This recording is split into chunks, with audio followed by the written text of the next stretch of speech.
Hello there and welcome to Soccer Laduma's Diski Dads. I'm Delmain Faver, your host, and with me I have the father of one of the Kaizer Chiefs stars currently, loved by so many fans, sitting next to me, Paul Cross. Paul, thank you so much for welcoming us into your beautiful home, and thank you so much for agreeing to do the interview. It's a pleasure. Thanks for having given us this opportunity. Now, in the past we've had, this is our 5th episode, we've had Relebohile Mufokeng, we've had Chandra Campbell, we've had Keegan Dolly, and we've had Lyle Foster's dad. Paul, thank you so much for agreeing to do this. I'll start off with a question that I start off with everyone. How does it feel to be the father of Bradley Cross at this moment? Feels amazing. He's come so far and he's done so well. Mm-hmm. We're super proud of him as a family. And, you know, he's remained humble through everything as well, which is an important part of where he is in his journey. And I just hope it gets better and better all the time. Has it always been football? Always football. Football for breakfast, supper, lunch. It's always been football. And is it something that runs in the family, or is he the first one to start the football gene? No, the football gene, although none of us ever got as far as Bradley got, but his grandfather played football up until, I think, up into his 50s. I think his grandfather played football. I played football into my late 40s. It's always been part of our life. Coming from the UK, from Liverpool itself, you know, football it's in your blood, you're born with it. 100%. And what was Brad like as a kid? Very, he was quiet when he was with us, but I believe he was quite naughty when he was with his mates, which is like most of us. But he was always focused on the football. It was always something that he had discipline for. Mm-hmm. You know, you'd have, especially in the teenage years, which a lot of them he missed when he went overseas, but you know, it was never an interest of his to be, how would you say, like a party goer sort of person. Okay. He was more chilled. He'd enjoy playing games, that kind of stuff at home. Mm-hmm. And obviously if it had anything to do with the football, he was there first. He'd be first in the queue. So now, speaking to you off camera, we found out that Brad is a twin. Did he use his sister as a cone, as a beacon, where he would dribble around? Did he ever use any of his football skills with her? No, they used to just terrorize each other. His sister was full-time drummies with St. Dominic's, so she also followed her sport career with strict determination like Bradley did. Mm-hmm. So most of the time, if his mom would be taking Bradley to training, I'd be taking his twin sister to training at St. Dominic's with the drum majorette. So that's how that all worked out. So they both had their focus on their sport. So that's how it was. But as far as I think Bradley used to terrorize her with the ball because he had such good ball control. Yeah. I think there was one story at school where I think Bradley kicked the ball at Rachel and it like hit her on the back of the head or something. They were joking around, but he got it spot on, you know what I mean? Obviously all the boys were laughing, and Rachel, I think, must have lost her cool with that. So. His football journey, where does it begin? Which clubs does he play for in his development?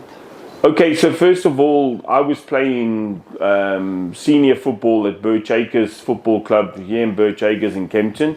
Okay. And then he started playing with the juniors, I think it was 4 years old, 4.5 years old. He started playing with the like kiddie side, the toddler side. Mm-hmm. And it just grew from there, from Birch Acres. It then went to Olympia. From Olympia, it then went to the Black Aces Academy, which he was called up to. And then, obviously, from Birch Acres, then it was a short spell with Wits, which then put him on loan to Schalke. In Germany. And then from Germany, obviously, then it was to Newcastle United in the UK, and then obviously back to South Africa with Maritzburg. When does the spark go off, where you guys look at each other as his parents and you say that this could be a genuine career for him? It looks like he's taking it seriously. There's something special here. There's something that could develop. When does that moment happen? That moment happened at Black Aces. So with the Olympia, for me, it was such a big move from Olympia, where Bradley was also playing as a winger. He wasn't even playing as a centre back.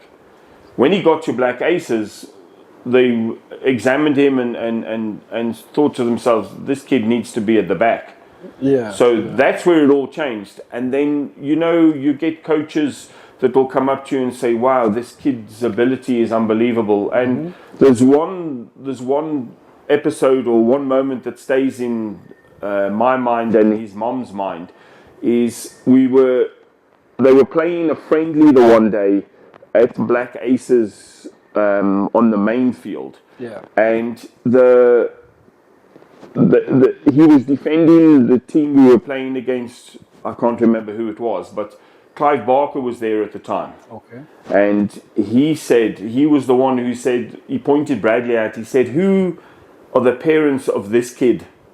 So obviously my wife and I stood up and said, we are. He said, this kid is my pension. That was his words. So, after that, I mean, Clive Barker, I have huge respect for that man. After that moment, then that was written in stone then, I think. It was. The crazy thing is, with the previous dad, with Keegan Dolly's dad, he said that they had met Clive Barker's 96 AFCON winning team in Joburg CBD. And he did the same thing with Keegan. He's like, this kid, there's something special about this kid. So shout out to Clive Barker, the dog.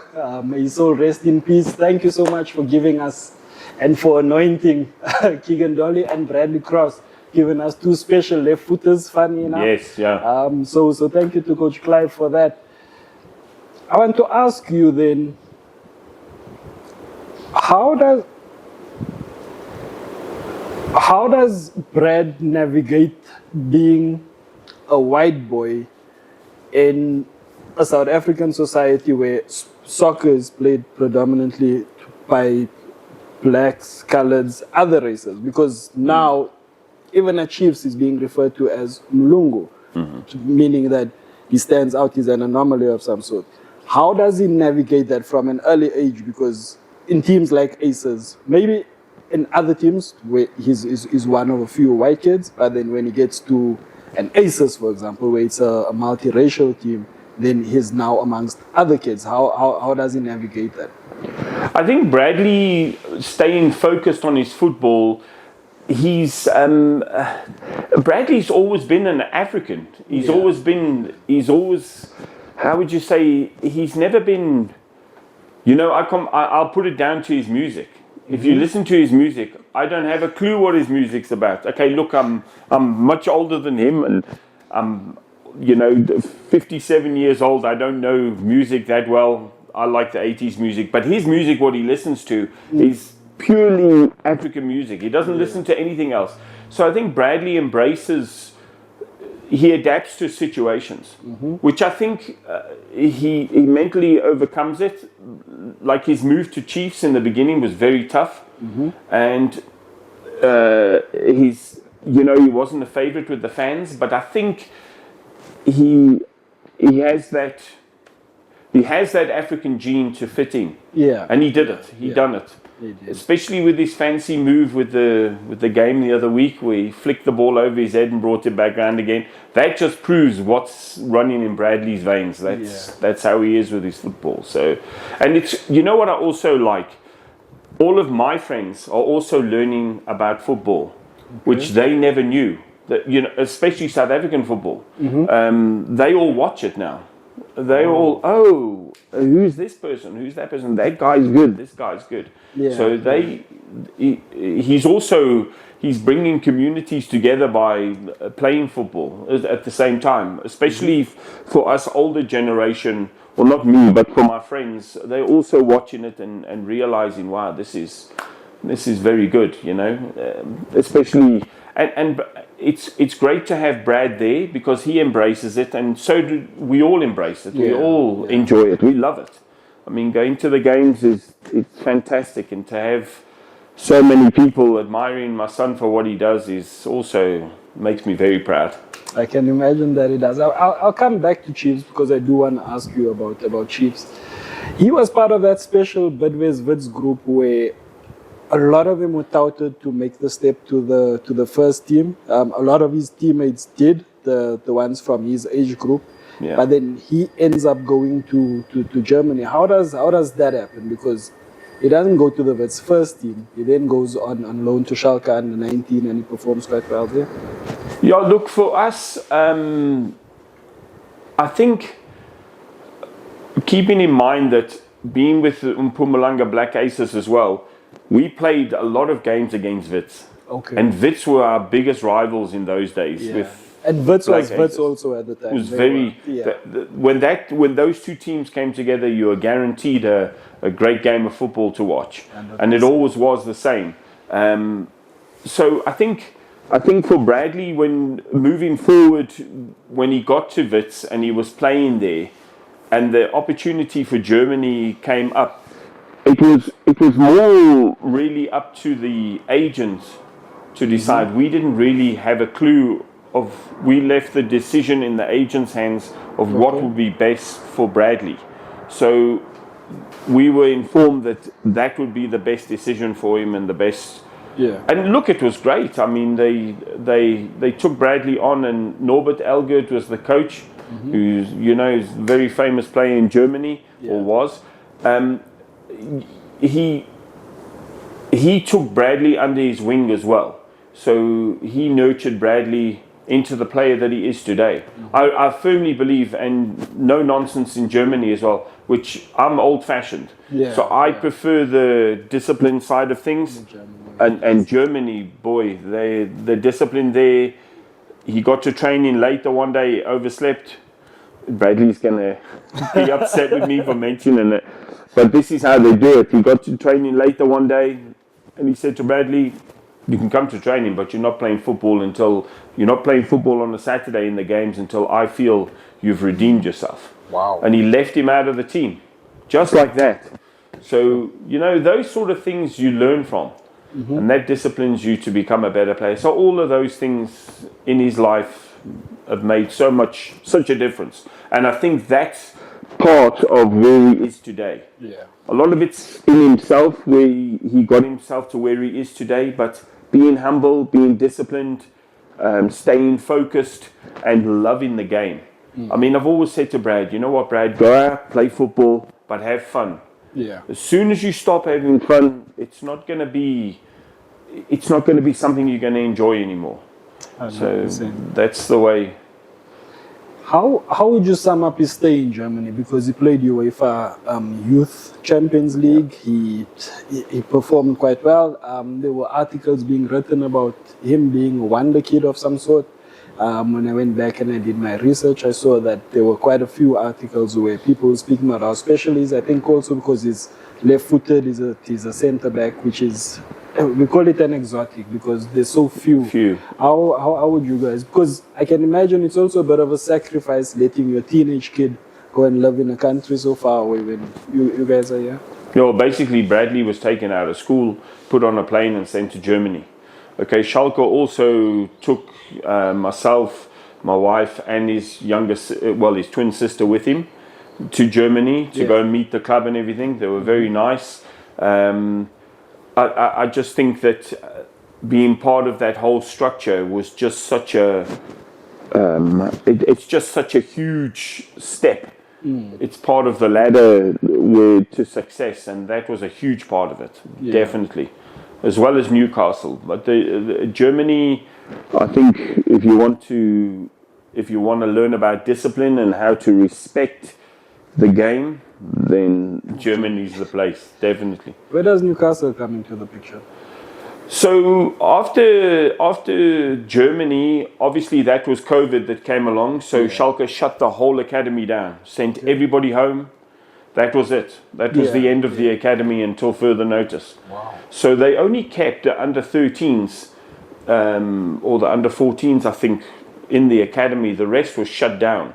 So there was no football, which I think was, quite a serious thing for Schalke, because it financially, I think it put a heavy strain on the club, not being able to run. And so Bradley was taken out of that situation. They said, okay, well, look, you'll have to go home. So they sent him home. All the players, they sent everybody home. Back to South Africa? Yes. Okay. So they sent all the players home, and that was the end of Schalke. So when they came to, after COVID relaxed a little bit, if I can remember correctly, then obviously the agent started scouting for Bradley again to find another club for Bradley. And then obviously Newcastle came along, which we were like, wow. Because it's Newcastle. It's the Magpies. Yeah. Yes. So, and also Bradley slotted in there perfectly. He was captain of the side. So it's just, coaches come and go.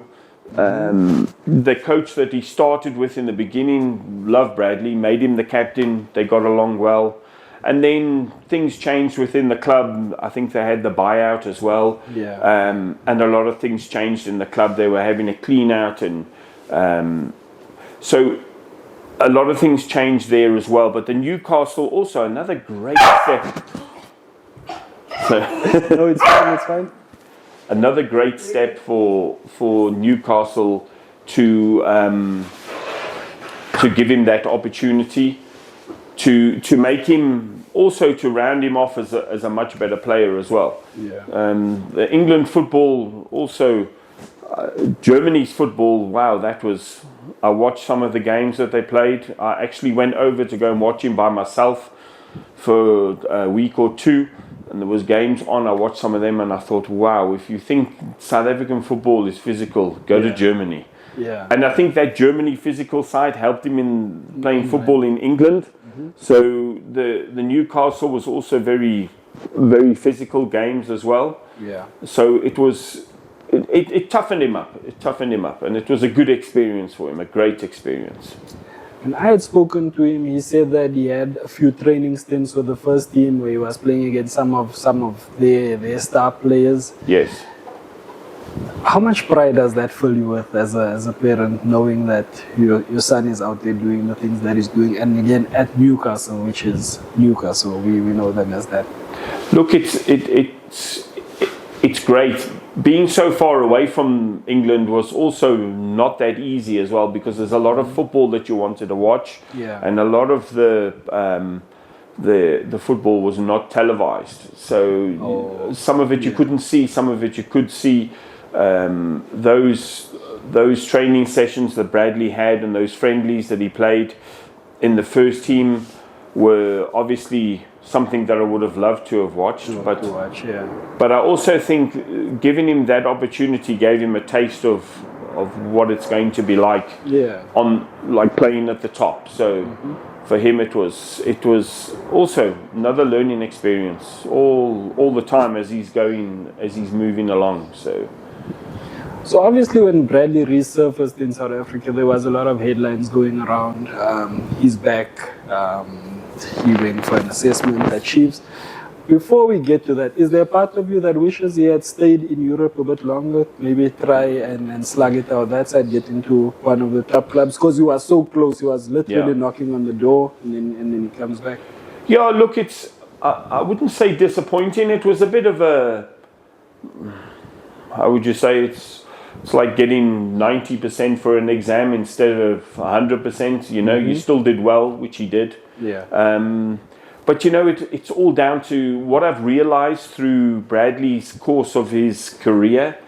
It's all about coaches as well. A coach can can have certain qualities that he likes, certain qualities he doesn't like. And preference, you know, you get like me. I appreciate people who are respectful, and are honest, respectful people. I appreciate that. I don't really enjoy the arrogance that much, but I see there's a lot of coaches that do enjoy that arrogance, because you've got to have that arrogance on the pitch. So if you can switch it off when you come off the pitch, you've done well. And I think that's something that Bradley has to learn, because I never taught him that. To be arrogant is not something that I taught him, but now he has to learn that. Being on the pitch, you have to be arrogant. It requires a certain level of arrogance. And being a sportsman is walking off the pitch and shaking hands, and that arrogance falls away again. So that, I think he struggled with that. I think he really struggled with that. So, but I think at the moment, I think he's overcome it. He can do it. Because Bradley is not arrogant at all. He's the quiet, mellow, chilled guy. That's who Bradley is. Sometimes a little bit too chilled, but it's great. You know, you live a lot longer like that. 100%. So he makes the switch to Maritzburg United. His official return to South Africa after the Chiefs assessment was Maritzburg United. I know Chiefs were impressed. They said that they were impressed at the time. I think he wasn't in the best physical condition. He said that he had just recovered from an injury, so perhaps it wasn't the correct timing. But then Maritzburg comes along, and that is an adventure in itself, because he goes there, he plays, but then the club is in the situation that they find themselves. What was that like for you? So I think with Bradley coming back from the injury, because he did travel to America to do trials. I can't remember what the club was called. LA Galaxy, I think. Thanks. He did trials with them. He got there on the first day he got there, the first day of training, they went into a 50-50 tackle where he pulled his knee out. So that's what happened. That's how the injury came about. So I know there's a lot of speculation about that nobody doesn't know that that's what happened. But he pulled his knee out in that one-on-one tackle on the first day of training. They basically assessed it with the specialists over there, and they said this is going to be an 8 to 10 week recovery. So it put an end to that assessment. Yes. In America. They just sent him back. They put him on a plane and sent him back. They said, listen, we're not going to entertain it. Let's see what happens once he's recovered. And obviously the Maritzburg. That's why Maritzburg came along after that. So, and then there's another example of a coach liking a player. Fadlu and Bradley hit it off. Fadlu Davids was the coach then. They hit it off like best mates, put it this way, because Bradley even said to me, wow, Dad, this coach is great. So he obviously there's similarities there between coach and player. That's why they hit it off so well. I think that's why the Maritzburg was also the perfect move for Bradley as well, which I think football agents, clubs and football managers are all part of that. Would you say that it was a successful move, given that they faced relegation? Was that an important lesson for him to learn? Keeping in mind that Bradley, if they were facing relegation, for any club facing relegation, you've got to put your heart and soul into it. It's not like finishing third or fourth. That's easily done. So, well, not easily done, but it's something you can cope with, or it's acceptable. But like being in relegation zone, you've got to play your heart out. So what's a better opportunity for Brad to show his stuff and play his heart out? That fitted in basically perfect for Bradley from where he come from. When Maritzburg get relegated, again, speculation about where he could go. Then springs a surprise. We see him in the green and yellow of Lamontville Golden Arrows. That one, how does that happen, and how do you guys feel about that Arrows move? Look, it was basically, you know, us as parents, we just accept that the football coaches and the managers are the ones guiding Bradley on his journey. Where he goes is up to him. Sure. But it's also up to the managers and the coaches as well, to some extent. So if he brings his part and they bring their part, there's a solution. So I think with Golden Arrows, I think he also enjoyed his time there. He even said to me, great bunch of guys as well, good fun guys that he had a lot of fun with. And also I think he felt at home playing there. He fit in vibe.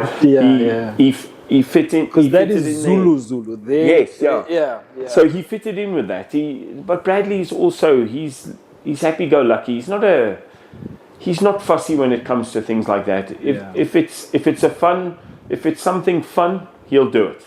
You know what I mean? He'll do it. He just enjoyed it. And Arrows was something that he enjoyed. He settled in Belito there, and with his fiancée now, they were dating then, so they had their own apartment there, and they settled in nicely. He was doing well. It was all part of the stepping stone. Well, I want to continue with the conversation, and we come to Chiefs.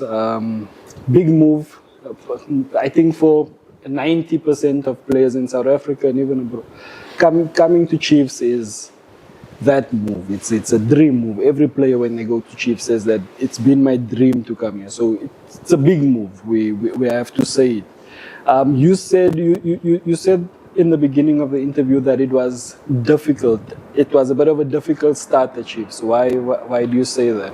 I think with the fans not knowing what to expect of Bradley, with us we knew what to expect. Yeah. We knew what's really inside of Bradley, what he has, those talents. I mean, I saw it through when he was this big to as tall as he is now. I've watched him go through all of that, and it was almost as if he had to find his feet and had to be accepted by the fans and by the club before that light would shine. And I think in the beginning the fans were doubting. I think because of the trial that he had in the first place, which didn't work out, which would also put doubt in my mind if you didn't really know the player. Yeah. So I think after him, getting there, getting the opportunity, finding his feet. I mean, it was tough. He had a couple of would you call it, not good moments. And remember in the derby there was a lot of, I think his first derby where they had doubled up on him. He was playing with Mkota. Yeah, and that was a bit of a I saw fans giving him some hard time for that. Yeah, but I think that's all. When you're playing for a big club like Chiefs, and it's all part of the game. And if you're new to it, you don't really know what it's like. And he got a taste of it, and it wasn't a good taste. Yeah. The fans were really upset with him, and the biggest part of any professional footballer's game, for me, it's not staying fit.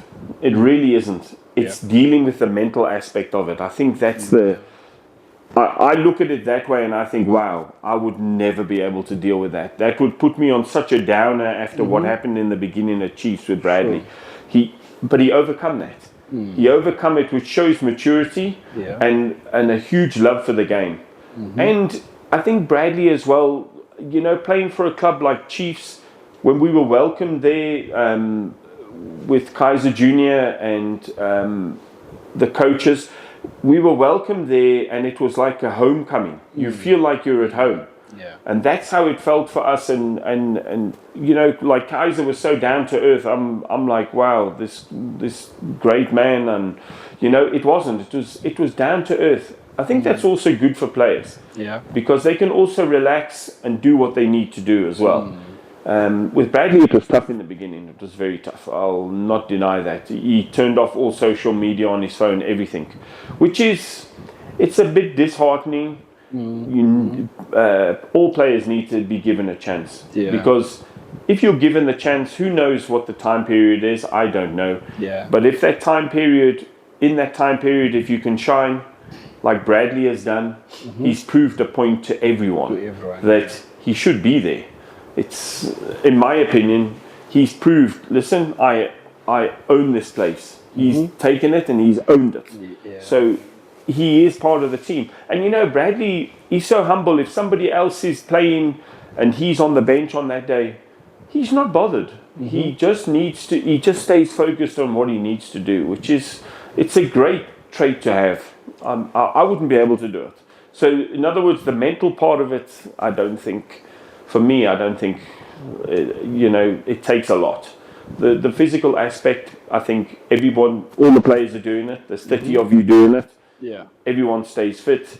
Watch what you eat to a certain extent. Watch what you do to a certain extent. But psychologically, every player deals with how the fans feel, how he's playing, how the club feels. They're all inside his mind, which he deals with by himself. Yeah. Which all players do, which I take my hat off for that part of it, because I'd never be able to do that. Never. The negative stuff on social media, did you guys pay any attention to that? You know what? We did. We started reading it, and then we all decided as a family, you know what?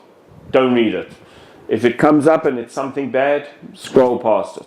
How did it make you feel initially? Because you're a father first. Yes, yeah, no. So when people say negative stuff about your son, as a father, your natural instinct is to take offense, like my son.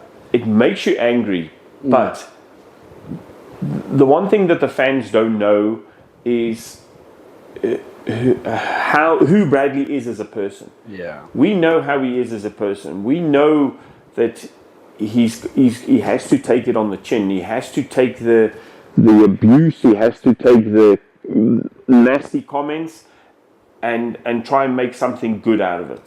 Which none of us can really help him with that. He's the only one who can do that. And he did it. He did it. I'm not saying that it'll never happen again. It most probably will happen again. But he's dealt with it once. He can deal with it twice. He can deal with it 3 times. He'll be ready for it the next time. But I honestly think that if you've got the backing of all those fans, the club, your family, and yourself, I think it can't really go wrong, you know. And the fans backing him was amazing. When all those positive comments started coming out, and people had realized, you know what, Bradley does deserve this position because he worked for it. It was such a good feeling. And it's almost like you're on a high, and Bradley still remains humble, and I'll say it a million times, he does. He's not big-headed about it. He's not that kind of person. He'll make a joke out of it. Yeah. That's how Bradley is. He doesn't take it. He doesn't become big-headed about it, which I'm glad about. We've seen you guys at the stadium often. You guys when Chiefs play at home and with the cross jersey number 4, and you guys are there. How do you feel when? Because the fans have now come to understand him, and because of that, they've come to love him, right?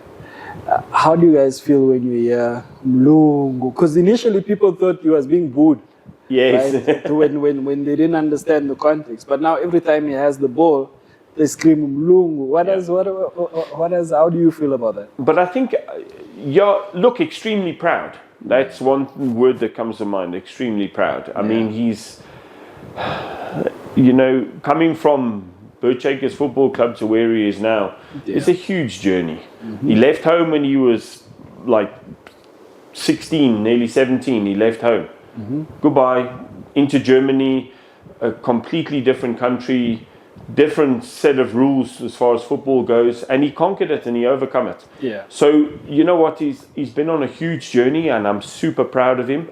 And when they shout his name, it makes me feel that I want that success for him even more. Yeah. That success must grow from here until the sky, up as high as it can go. It's a huge accomplishment for him, and we have a lot of friends who will say, well, he's playing for Chiefs, but they don't know football. Yes. So if you know football, it's even better for us. And I'm glad we know football. Because if we didn't, we wouldn't really know, where he really is in life. Yes. But now we do know where he is in life because we followed his journey from day one. So, and we're super proud of him. He's really he's gone past all expectation from. He recently won his first trophy as well, the Nedbank Cup. That was his first professional, or let me say senior trophy. Yes. He's won obviously stuff before that, but in terms of this, he won the Nedbank Cup, which is quite big as well. I'm sure it was a proud moment for the family. Yes, no, it was. He was super proud of that. I think a little bit.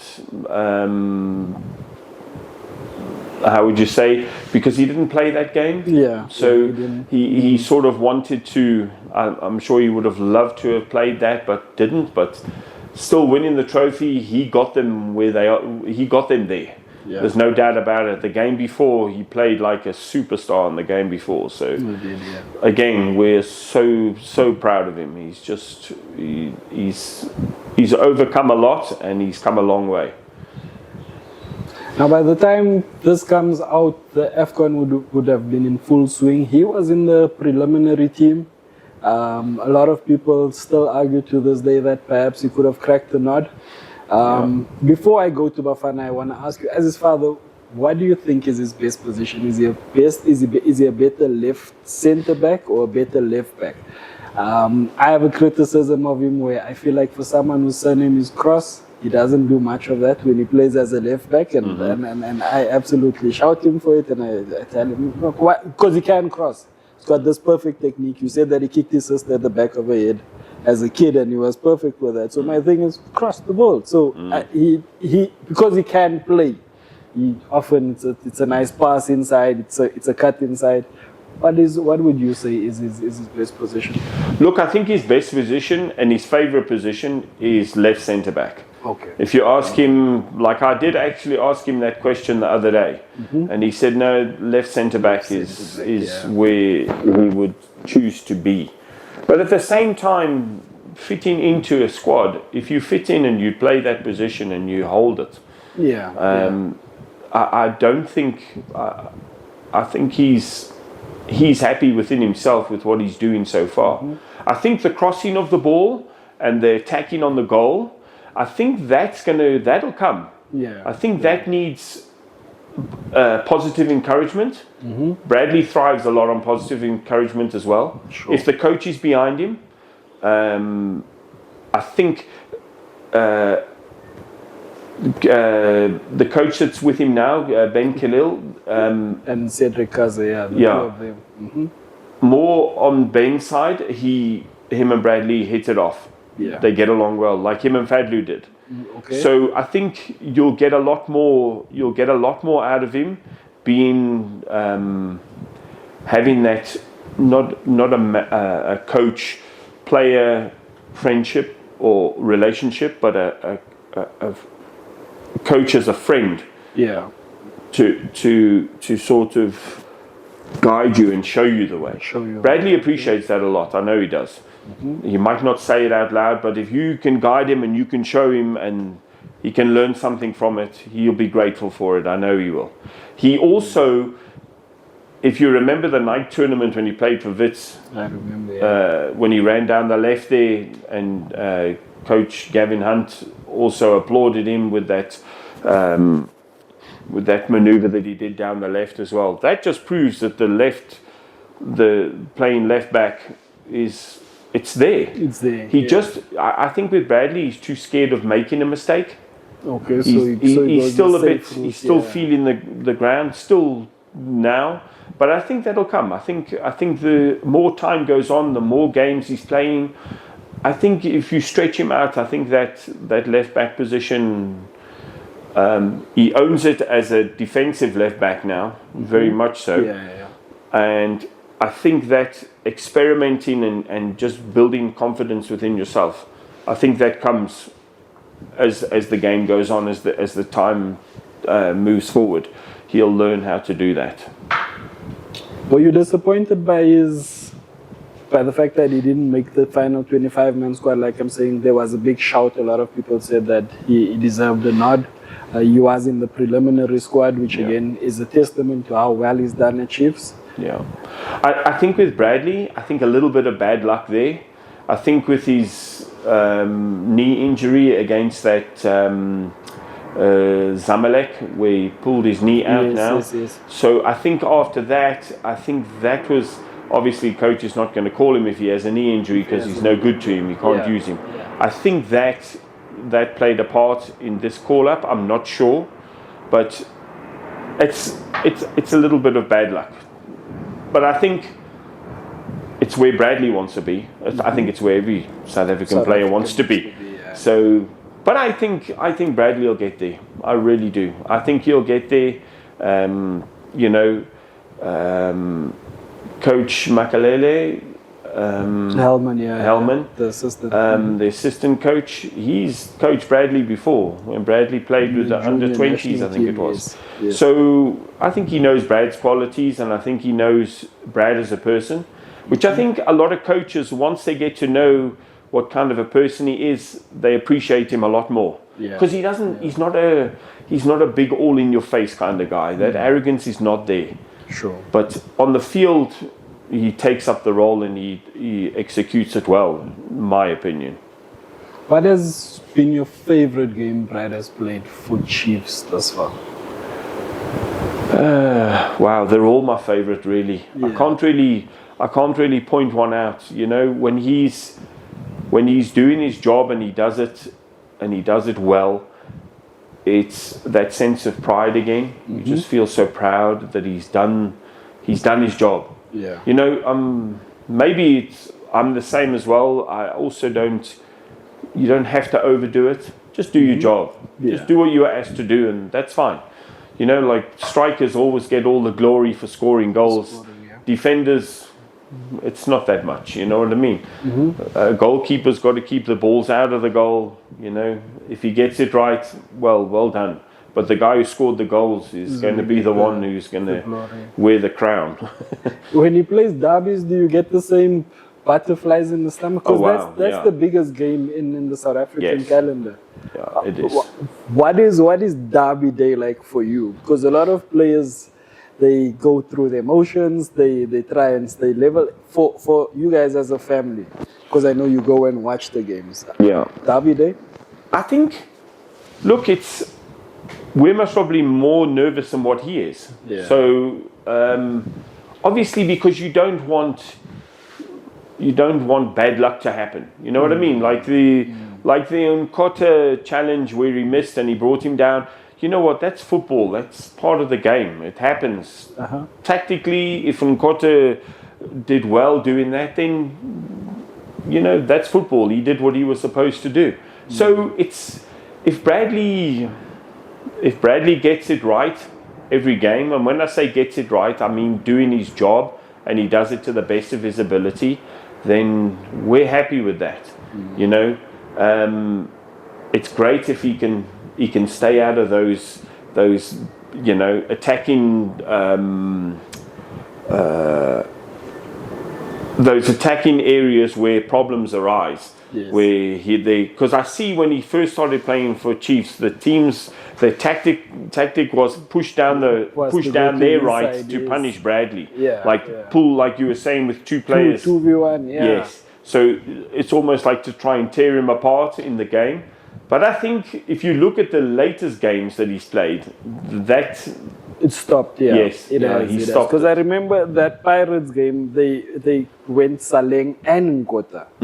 And then you have the fullback also overlapping. So now you have a situation where sometimes it's 3v1, sometimes it's 2v1. Yeah. Like you're saying, perhaps it was a tactic, but that has stopped now. I think he's also solidified. There's another area in which I feel like is not living up to his full potential. Headers. He's getting so close with headers where he gets into the box, and then it's getting closer and closer with that goal. Do you think it will come soon? I think so, yeah. I think if you look at the Newcastle games, that was a big part of the game as well. Yeah. Playing centre back and being the captain and going up for the corners. It's also another one of those things that also just needs to come. It needs to, score that first goal with your header, and you're going to feel a lot better and a lot more confident about yourself. Miss 5 times, you're not going to feel confident. True. So as soon as those gates open, I think, and he gets that header and he gets it right, I think a lot more of it will come then. I mean, if I look back at the game when he played against Sundowns, he had Ribeiro. I stopped at the petrol station here and they said, where's Bradley? Because Sundowns are looking for Ribeiro because it's in his back pocket. It's like those sort of games, he did his job. And we're super proud of those games, The bad luck games, everybody has them. It's part of the job. You can't be successful in your job every day. There's got to be a day when you need to go back to bed and get out on the other side. So it happens. It happens with every player. Well, as I wrap this up, I want to ask you, Bradley's 24 now. Still has a lot of football left in him. Still has so much to achieve, so much to do. Ideally, as a father, what would you like to see him achieve? If you had a checklist and you say that, okay, tick, what would that be for him? Look, I just think for Bradley, he just needs to do his job like he was asked to do. I think if it goes any bigger than what it goes now, I would say well done, and you've worked hard and you deserve it. Where he is now is such a huge accomplishment already. I mean, looking from somebody who played amateur football all my life, it's just huge. I mean, for South African football to be part of Kaizer Chiefs is like, wow. For me, it's wow. When he phoned me that night and he told me that they want to do a deal with him, I was like stunned. I was like, I can't believe this. It was amazing, and I'll say it again. I'm super proud of him, of where he come from and where he is now, and he's proud of himself as well. I know he is. He wouldn't carry on if he wasn't. He's super proud of himself, and you know what? His fiance backs him up 100%. With the whole media thing when. Things go bad and go good, she helps him with that as well, which is also a good thing. It's an important thing to have, and she helps him see sense of it as well if he doesn't. And he'll say to us, this, don't read that, don't read this, But thank goodness nothing like that is happened so far, where it's gotten really out of hand. So it's all good and positive at the moment. Lastly, if you had to give advice to any Diski dads that have sons who are aspiring to be in the professional space, even for those who have just come into the professional space, what advice would you have for them? Don't interfere with the games when the coach is coaching them. Don't interfere with the coach. That's one thing at Black Aces they taught us. When we moved from Olympia, everyone was screaming and shouting at the ref and the coach and everybody else. Black Aces did not tolerate that, which is a huge part of the game as well, because it allows the kids to focus on what they're doing. If you stand on the side and you scream and shout at your kid and tell him what to do, when the coach is supposed to be doing that, not you, then I would say the best advice is let the coach do his job. Let him teach your kid.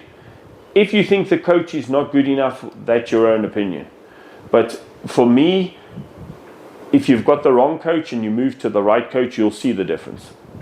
You'll see it as any father would. And I think with Bradley, for me, a huge proud moment of Bradley's career when he was starting off as a youngster is the Clive Barker story. That to me was like, sure, it was a heartfelt thing that Clive said that day, and I had huge respect for him before then, and I had even more respect for him after that. So that's what I would say. I would say if your kid's aspiring to be a good footballer, don't listen to everybody else. Listen to the coach, and you know what? The agents and the scouts will come. If he's right, the agents and the scouts will come. No amount of money will buy your kid into playing football anywhere. The scouts and the agents, the scouts and the coaches will do it for you. Well, thank you so much for your time. Really Pleasure. appreciate it. Thank you very much. So much for a great chat. Thank you so much for watching. Please do share your thoughts and comments. If you have any questions for Paul as well, we put it up on our social media. Thank you so much for watching. To all our subscribers, thank you. See you on the next one. Cheers.